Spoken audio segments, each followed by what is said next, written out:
The Outermost House, A Year of Life on the Great Beach of Cape Cod by Henry Beston. Chapter 8, Night on the Great Beach, Section 1. Our fantastic civilization has fallen out of touch with many aspects of nature, and with none more completely than with night. Primitive folk gathered at a cave mouth round a fire do not fear night. They fear rather the energies and creatures to whom night gives power. We of the age of the machines, having delivered ourselves of nocturnal enemies, now have a dislike of night itself. With lights and ever more lights, we drive the holiness and beauty of night back to the forest and the sea. The little villages, the crossroads even, will have none of it. Are modern folk perhaps afraid of night? Do they fear the vast serenity, the mystery of infinite space, the austerity of stars? Having made themselves at home in a civilization obsessed with power, which explains its whole world in terms of energy, do they fear at night for their dull acquiescence in the pattern of their beliefs? Be the answer what it will, today's civilization is full of people who have not the slightest notion of the character or the poetry of night, who have never even seen night. Yet to live thus, to know only artificial night, is as absurd and evil as to know only artificial day. Night is very beautiful on this great beach. It is the true other half of the day's tremendous wheel. No lights without meaning stab or trouble it. It is beauty, it is fulfillment, it is rest. Thin clouds float in these heavens, islands of obscurity in a splendor of space and stars. The Milky Way bridges earth and ocean. The beach resolves itself into a unity of form. Its summer lagoons, its slopes and uplands merging. Against the western sky and the falling bow of sunrise, the silent and superb undulations of the dunes. My nights are at their darkest when a dense fog streams in from the sea under a black, unbroken floor of cloud. Such nights are rare, but are most to be expected when fog gathers off the coast in early summer. This last Wednesday night was the darkest I have known. Between 10 o'clock and 2 in the morning, 3 vessels stranded on the outer beach. A fisherman, a 4-masted schooner, and a beam trawler. The fisherman and the schooner have been towed off, but the trawler, they say, is still ashore. I went down to the beach that night just after 10 o'clock. So utterly black, pitch dark it was, and so thick with moisture and trailing showers, that there was no sign whatever of the beam of Nauset. The sea was only a sound, and when I reached the edge of the surf, the dunes themselves had disappeared behind. I stood as isolate in that immensity of rain and night as I might have stood in interplanetary space. The sea was troubled and noisy, and when I opened the darkness with an outlined cone of light from my electric torch, I saw that the waves were washing up green coils of seagrass, all coldly wet and bright in the motionless and unnatural radiance. Far off, a single ship was groaning its way along the shoals.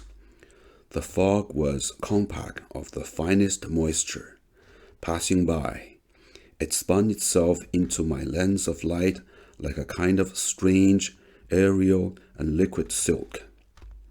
Effin Chalk, the new Coast Guard, passed me going north and told me that he had had news at the halfway house of the schooner at Cahoon's.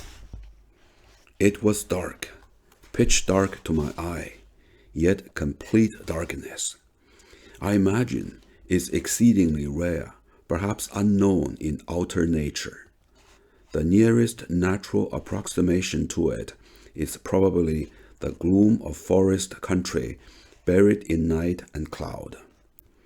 Dark as the night was here, there was still light on the surface of the planet. Standing on the shelving beach, with the surf breaking at my feet, I could see the endless wild uprush, slide, and withdrawal of the sea's white rim of foam. The men at Norset tell me that on such nights they follow along this vague crawl of whiteness, trusting to habit and a sixth sense to warn them of their approach to the halfway house. Animals descend by starlight to the beach. North, beyond the dunes, muskrats forsake the cliff and nose about in the driftwood and weed, leaving intricate trails and figure eights to be obliterated by the day. The lesser folk, the mice, the occasional small sand-colored toads, the burrowing moles, keep to the upper beach and leave their tiny footprints under the overhanging wall. In autumn, skunks, beset by a shrinking ladder, go beach combing early in the night. The animal is by preference a clean feeder and turns up his nose at rankness. I almost stepped on a big fellow one night as I was walking north to meet the first man south from Norset. There was a scamper, and the creature ran up the beach from under my feet. Alarmed he certainly was, yet was he contained and continent. Deer are frequently seen, especially north of the light. I find their tracks upon the summer dunes. Years ago, while camping on this beach north of Norset, I went for a stroll along the top of the cliff at break of dawn. Though the path followed close enough along the edge, the beach below was often hidden, and I looked directly from the height to the flush of sunrise at sea. Presently, the path, turning, approached the brink of the earth's precipice, and on the beach below, in the cool, wet rosiness of dawn, I saw 3 deer playing. They frolicked, rose on their hind legs, scampered off, and returned again, and were merry. Just before sunrise, they trotted off north, together, down the beach, toward a hollow in the cliff and the path that climbs it. Occasionally, a sea creature visits the shore at night. Lone coast guardsmen, trudging the sand at some deserted hour, have been startled by seals. One man fell flat on a creature's back, and it drew away from under him, flippering toward the sea with a sound halfway between a squeal and a bark. I myself once had rather a start. It was long after sundown, the light dying and uncertain, and I was walking home on the top level of the beach and close along the slope descending to the ebbing tide. A little more than halfway to the forecastle, a huge, unexpected something suddenly writhed horribly in the darkness under my bare foot. I had stepped on a skate, left stranded by some recent crest of surf, and my weight had momentarily annoyed it back to life. Facing north, the beam of Norset becomes part of the dune night. As I walk toward it, I see the lantern, now as a star of light which waxes and wanes 3 mathematic times, now as a lovely pale flare of light behind the rounded summits of the dunes. The changes in the atmosphere changed the color of the beam. It is now whitish, now flame golden, now golden red. It changes its form as well, from a star to a blare of light, from a blare of light to a cone of radiance sweeping a circumference of fog.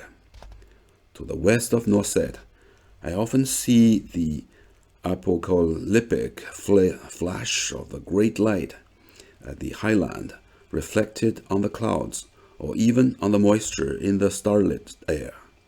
And seeing it, I often think of the pleasant hours I've spent there when George and Mary Smith were a delight and I had the good fortune to visit as their guest.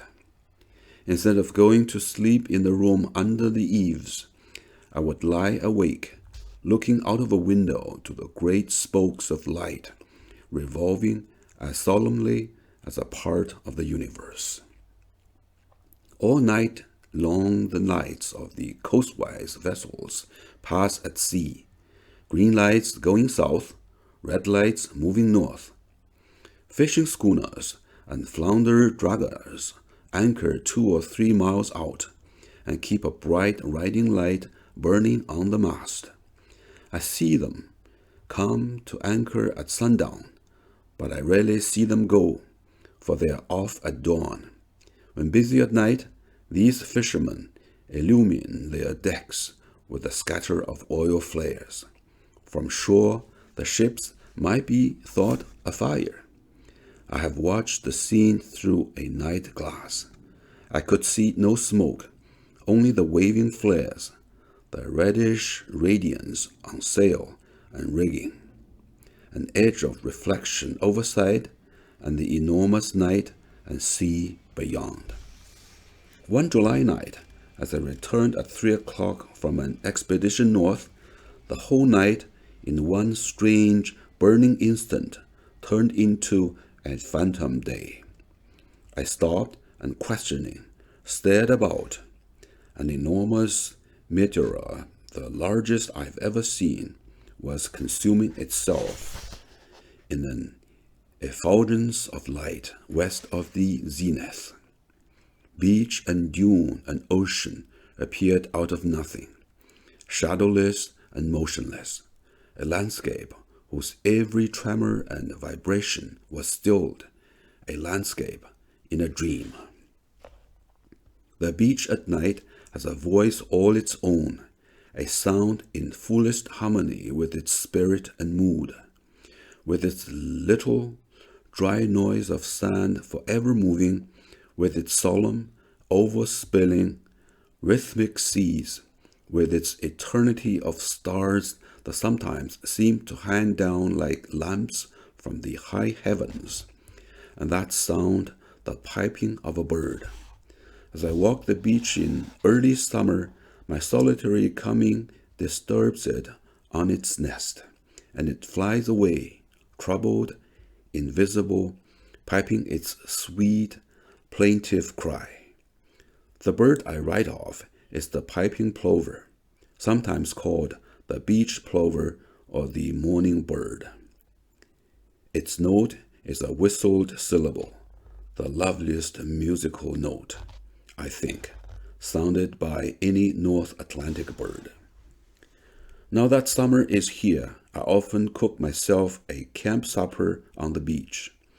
Beyond the crackling, salt yellow driftwood flame, over the pyramid of barrel staves, broken boards, and oat sticks, all atwist with climbing fire, the unseen ocean thunders and booms, the breakers sounding hollow as it falls, the wall of the sand cliff behind, with its rim of grass and withering roots, its sandy crumblings and erosions, stands gilded with flame.